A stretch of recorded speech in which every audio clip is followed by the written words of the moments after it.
Hello, welcome back to your YouTube channel the nation of Indian institute में आप लोगों का बहुत बहुत स्वागत है। आज मैं 10वीं कक्षा की गणित का चैप्टर अध्याय 6 त्रिभुज पढ़ेंगे। एनसीईआरटी है, भारतीय भवन नहीं है।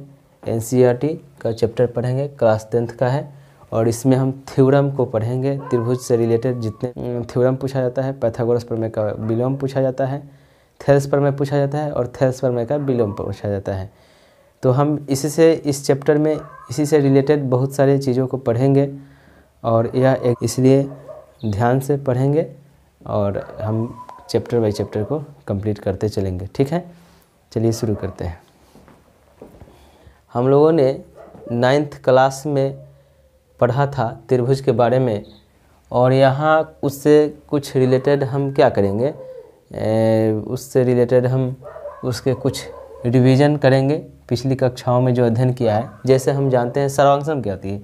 सर्वांगसम का मतलब होता है, सर्वांगसम में दो चीज़ें होती हैं। एक तो आकार यानी उसका शेप बराबर होता है और दूसरा अमाप यानी उसकी साइज दोनों समान होती है, तो सर्वांगसम होती है।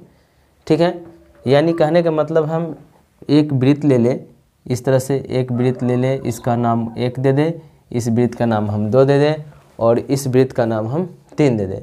तो यहाँ देख रहे हैं कि ये सभी तीनों आकृतियाँ क्या हैं। ये तीनों आकृतियाँ वृत्ताकार है, यानी तीनों आकृतियाँ वृत्ताकार है, इसलिए तीनों आकृति क्या है, वृत्त है, वृत्ताकार है, यानी इसका क्या है, आकार समान है यानी वृत्ताकार है।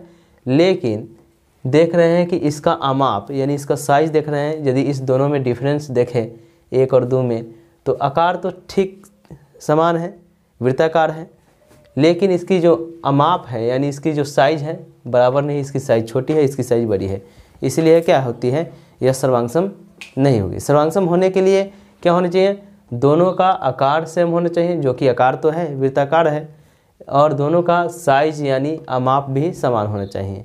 तब जाके हम कह सकते हैं कि यह जो दो आकृति हैं, यह दोनों आकृति सर्वांगसम है। देखिए, सर्वांगसम आकृतियाँ समरूप होती है, सभी सर्वांगसम आकृतियाँ समरूप होती है, लेकिन सभी समरूप आकृतियाँ सर्वांगसम नहीं होती। इस बात को आप लोग ध्यान रखिएगा। ठीक है, अब यहाँ हम देख रहे हैं कि देखिए, अब सर्वांगसम किसे कहते हैं, यहाँ लिखे हैं सर्वांगसम किसे कहते हैं। तो वे आकृतियाँ जिनका आकार और अमाप दोनों समान हैं, वे आकृतियाँ जिनका आकार और अमाप दोनों समान है, सर्वांगसम कहलाती है। मान लीजिए हम 2 आयत ले लें, एक यह आयत, एक दूसरा यह आयत। 2 आयत लेते हैं और देखते हैं कि दोनों आयत का जो चौड़ाई है दोनों में समान है और दोनों की जो भुजा की जो लंबाई है वह भी बराबर है।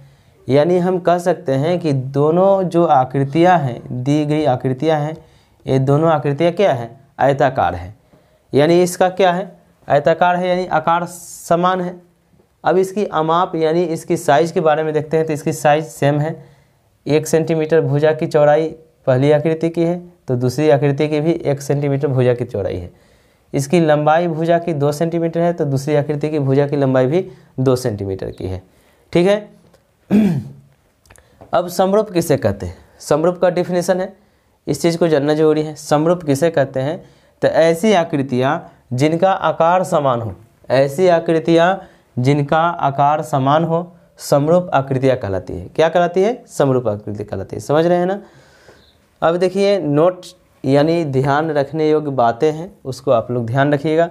जितने भी वृत्त हैं वे सभी समरूप होते हैं, यानी आपको जितना सारा वृत्त मिलेगा, चाहे छोटा हो या बड़ा हो, समरूप होगा। क्योंकि यहाँ यदि हम वृत्त को देख रहे हैं, 3 वृत्त दिया गया है और तीनों वृत्त में देख रहे हैं, तो यह तीनों वृत्त क्या है, समरूप है। समरूप इसलिए है कि तीनों का आकार क्या है, वृत्ताकार है, और समरूपता होने के लिए सिर्फ उसका आकार ही काफ़ी है। अमाप हो या अमाप उसका बराबर हो या ना हो, आकार बराबर होना चाहिए, तो समरूप है। लेकिन सर्वांगसम होने के लिए आकार के साथ साथ उसकी साइज भी बराबर होने चाहिए, तो सर्वांगसम है। कंडीशन कहता है लेकिन यहाँ उससे जाने से पहले देखिए क्या कहा कि ऐसी आकृतियाँ जिनका आकार समान हो, समरूप आकृतियाँ कहलाती है। नोट करता है कि जितने भी वृत्त हैं वे सभी समरूप होते हैं, जितने भी आयत, जितने भी वर्ग, जितने भी त्रिभुज, जितने भी समबाहु त्रिभुज, ये सभी जो आकृतियां हैं यह क्या है, समरूप है, समरूपता को प्रदर्शित करता है। जैसे यहाँ हम क्या करते हैं, दो आयत देखें तो दोनों आयत देखिए, चूँकि आयताकार तो है लेकिन क्या है, इसकी अमाप यानी साइज बराबर नहीं है। त्रिभुज हैं, वृत्त ले लें, यानी जितनी सारी आकृतियाँ हैं, चाहे वृत्त हो, वर्ग हो, आयत हो या त्रिभुज हो, वह सभी आकृतियाँ क्या कहलाती हैं, समरूप कहलाती है।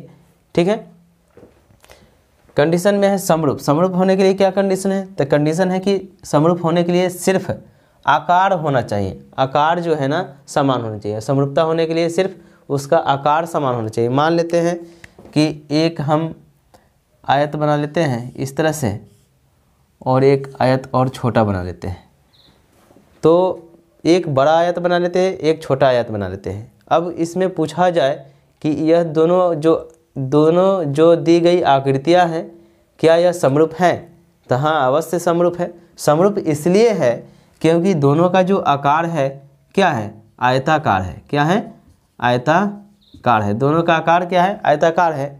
भले उसकी साइज बराबर हो या ना हो, इसकी अमाप जो है ना बराबर हो या ना हो, लेकिन साइज बराबर है, इसलिए हम कहेंगे कि दी गई जो आकृतियाँ है समरूप है। ठीक है, और सर्वांगसम होने के लिए दोनों का आकार भी बराबर होना चाहिए और दोनों का अमाप यानी साइज भी बराबर होना चाहिए, तो सर्वांगसम होगी। अब यहाँ कहता है कि जितने भी सर्वांगसम आकृतियाँ होती है वे सारी समरूप आकृति होती है। जितने भी सर्वांगसम आकृतियाँ होती है वे सारी समरूप आकृतियाँ होती हैं। तो हमने पहले बताया कि जितने सारे सर्वांगसम आकृतियाँ होगी वे सारे आकृतियाँ क्या कहलाएगी, समरूप कहलाएगी। लेकिन सभी समरूप आकृतियाँ सर्वांगसम नहीं होगी, इस चीज़ को आपको ध्यान रखना है विशेष तौर पर। अब देखिए, यदि हम बहुभुज की बात करें, बहुभुज यानी एक से अधिक भुजें वाले जो भी चतुर्भुज है उसे हम बहुभुज कहते हैं। जैसे मान लेते हैं कि ए बी सी डी एक कोई चतुर्भुज है, बहुभुज है। इस बहुभुज में देखिए इसकी आमने सामने की जो भुजा है 6-6 सेंटीमीटर है, फिर इसकी आमने सामने की जो भुजा है 7-7 सेंटीमीटर है। और एक और बहुभुज ले लेते हैं PQRS, और इसमें भी देख रहे हैं कि आमने सामने की जो भुजा है 6-6 सेंटीमीटर के है और इसकी आमने सामने की भुजा 7 सेंटीमीटर है। यानी यदि हमें कहा जाए कि इन दोनों आकृतियों में यह पहला आकृति यह दूसरा आकृति, यदि इन दोनों आकृतियों में पूछा जाए आपसे कि ये जो दी गई आकृतियां हैं, आकार कहिए क्योंकि यह चतुर्भुज के आकार के है, बहुभुज है, और दोनों की बहुभुज की जो आकृति है सेम है, इसलिए समरूप है। समरूपता होने के लिए क्या चाहिए, सिर्फ आकार समान होना चाहिए। देखिए दोनों का आकार समान है। और सर्वांगसम होने के लिए आकार के साथ साथ उसकी अमाप यानी साइज भी बराबर होनी चाहिए। देखिए यहाँ 6 सेंटीमीटर है, 6 सेंटीमीटर, 7 सेंटीमीटर भुजा है, 7 सेंटीमीटर। यहाँ भी देखते हैं कि यानी सर्वांगसम होने के लिए संगत भुजा बराबर होना चाहिए और संगत कोण भी बराबर होना चाहिए। मान लेते हैं कि चतुर्भुज ABC और चतुर्भुज PQRS में यदि हमें पूछा जाए कि दोनों जो आकृतियां हैं सर्वांगसम है या नहीं, तो सर्वांगसम दिखाने के लिए हम एक पहला कंडीशन जानते हैं कि ये दोनों आकृतियों के संगत भुजा बराबर होना चाहिए और संगत कोण भी बराबर होना चाहिए। तो देखिए इन दोनों आकृति में क्या देख रहे हैं कि इसका जो संगत भुजा है यानी DC का जो संगत भुजा है वह संगत भुजा क्या है, SR, और जो DC का संगत भुजा का जो सेंटीमीटर है वही हमारा SR के संगत भुजा के सेंटीमीटर है। यहाँ AD का संगत भुजा क्या हो जाएगा, PS बराबर है, AB का संगत भुजा क्या हो जाएगा, PQ, यहाँ भी बराबर है, और BC का संगत भुजा क्या है, QR। यानी सर्वांगसम होने के लिए क्या होना चाहिए कंडीशन, यानी उसकी संगत भुजाएं भी बराबर होनी चाहिए और संगत कोण भी बराबर होनी चाहिए, तो सर्वांगसम है। देखिए यहाँ भुजाओं की समान संख्या वाले दो बहुभुजों समरूप होते हैं, यानी भुजाओं की समान संख्या वाले दो बहुभुज समरूप होते हैं। कब, एक कंडीशन है यदि पहला कंडीशन कहता है यदि उनके संगत कोण बराबर हो, किसके? दो आकृतियों के, यदि उनके संगत कोण बराबर हो, तथा दूसरा कंडीशन कहता है कि यदि उनके संगत भुजाएं बराबर हो। मान लेते हैं कि हमें दो बहुभुज दिया है, उदाहरण के तौर पर बहुभुज है ABCD और दूसरा बहुभुज दिया है PQRS। ABCD में देख रहे हैं कि AB का जो संगत भुजा है वह किसके बराबर है? PQ के संगत भुजा के बराबर। यहाँ AD का जो संगत भुजा है वह किसके भुजा के बराबर है? तो PS के संगत भुजा के बराबर। यहाँ CD के जो संगत भुजा है वह किसके भुजा के बराबर है? तो SR के भुजा के बराबर है। और यहाँ BC का जो संगत भुजा है वह QR के बराबर है। यदि आप इसकी संगत भुजा को बराबरी करना चाहते हैं तो इसको क्या करते हैं? एक अनुपात में ज्ञात करते हैं। जैसे लिखते हैं कि AD बटा इसकी संगत भुजा SP, और AD का मान क्या है? 21.1 और यहाँ SP का मान क्या है? 4.2। अब काटिएगा, दशमलव से दशमलव कैंसिल, 21 एकम 21, 21 दूना 42।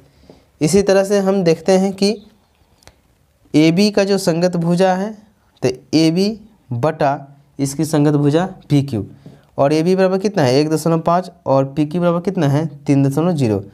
अब देखिए दशमलव के बाद चूंकि एक अंक है, यहाँ भी दशमलव के बाद नीचा एक अंक है, यानी सीधे दशमलव से दशमलव कैंसिल, और 15 एकम 15, 15 दूना 30, तो 1/2 इसका भी मान आया। यानी हम क्या कर रहे हैं? उसके संगत भुजा को बराबर दिखला रहे हैं। अब यहाँ से देखिए BC का जो संगत भुजा है तो कहेंगे ना कि BC बटा इसका संगत भुजा क्या है? R QR। तो BC का जो मान है 2.5 और QR का जो मान है 5.0, तो फिर पॉइंट से दशमलव कैंसिल, 25 एकम 25, 25 दूना 50, इसका भी मान क्या है? 1/2 है। फिर इसकी संगत भुजा देखिए CD का संगत भुजा क्या है? RS, तो लिखेंगे CD बटा RS या SR बराबर, देखिए CD का जो मान है क्या दिया है? 2.4 सेंटीमीटर, तो बटा 4.8 सेंटीमीटर, 24 से कम 24, 24 दूना 48। यानी हम देख रहे हैं कि इन दोनों बहुभुजों में क्या है? इनकी प्रत्येक भुजा की लंबाई बराबर है, समान है। यानी इसकी जो भुजा की जो लंबाई है, इनकी संगत भुजा की जो लंबाई है वह बराबर है, लेकिन संगत सर्वंगसम होने के लिए क्या होना चाहिए? यानी भुजा भी बराबर होना चाहिए संगत, और उनका संगत कोण भी बराबर होना चाहिए। तो देख रहे हैं कि यहाँ कोण D का संगत कोण क्या है? S, और यह दोनों बराबर कोण है। कोण C का संगत कोण क्या है? कोण R, और यह दोनों क्या है? बराबर हैं। कोण B का संगत कोण क्या है? कोण Q, और यहाँ दोनों मान भी बराबर है। लेकिन देख रहे हैं कि कोण A का संगत मान कोण P के बराबर नहीं है। संगत मान कहने का मतलब है उसके आमने सामने की भुजा या आमने सामने की कोण, उसे हम संगत कोण कहते हैं। तो यहाँ बराबर नहीं है, यानी सर्वांगसम की जो दूसरी कंडीशन है कि उनके संगत कोण बराबर होनी चाहिए दोनों आकृतियों को, तो सर्वांगसम होगी, अन्यथा सर्वांगसम नहीं होगी। तो यहाँ जो सेकंड का जो यहाँ कंडीशन है वह फेल कर जाता है, क्योंकि इसका जो कोण P का जो मान दिया है 190 डिग्री और यहाँ कोण A का जो मान दिया है 105 डिग्री, इसलिए यह सर्वांगसम तो नहीं होगी, लेकिन समरूप जरूर होगी। क्योंकि देखिए दोनों आकृतियों को देखने से पता चलता है कि दोनों का जो आकार है सेम है, यानी क्या है? इसकी भुजा बराबर है। ठीक है, तो इतना हम समझ गए। और इसके अगले अध्याय हैं प्रश्नावली 6.1 आती है, उससे रिलेटेड कुछ क्वेश्चन है, इसी के बेस पर है, इसी के आधार पर है, उसको हम लोग सॉल्व करेंगे। ठीक है, और इस चैप्टर में हर एक साल बिहार मैट्रिक बोर्ड में या जो भी हो, उत्तराखंड हो, यूपी हो, झारखंड हो, जो भी बोर्ड हो, सभी बोर्ड में थ्योरम से एक क्वेश्चन जरूर रहता है, चाहे थेल्स प्रमेय हो या थेल्स प्रमेय का विलोम हो, या पाइथागोरस प्रमेय हो या पाइथागोरस प्रमेय का विलोम हो, या उससे रिलेटेड यानी इस चैप्टर से रिलेटेड एक क्वेश्चन तो जरूर ही रहता है। इसलिए इस चैप्टर को अच्छी तरह से कवर करेंगे। इसी के लिए धन्यवाद। चलिए फिर से मैं आप लोगों से रिक्वेस्ट करता हूँ, चाहे आप लोगों का साथी हो या कोई दोस्त हो, उसके साथ आप यह वीडियो जो है शेयर कीजिएगा। एग्जामिनेशन पॉइंट ऑफ व्यू से बहुत ही इम्पोर्टेंट है। और प्लीज़ आप लोग जब वीडियो को देखते हैं तो लाइक नहीं करते हैं, सब्सक्राइब नहीं करते हैं, तो हमारे इस चैनल को लाइक कर दें और सब्सक्राइब कर दें और बेल आइकन को भी प्रेस कर दें, ताकि हम जब भी अगला वीडियो डालूं तो आप लोगों के पास नोटिफिकेशन पहुंच सके। ठीक है, इसी के लिए धन्यवाद। जय हिंद, जय भारत।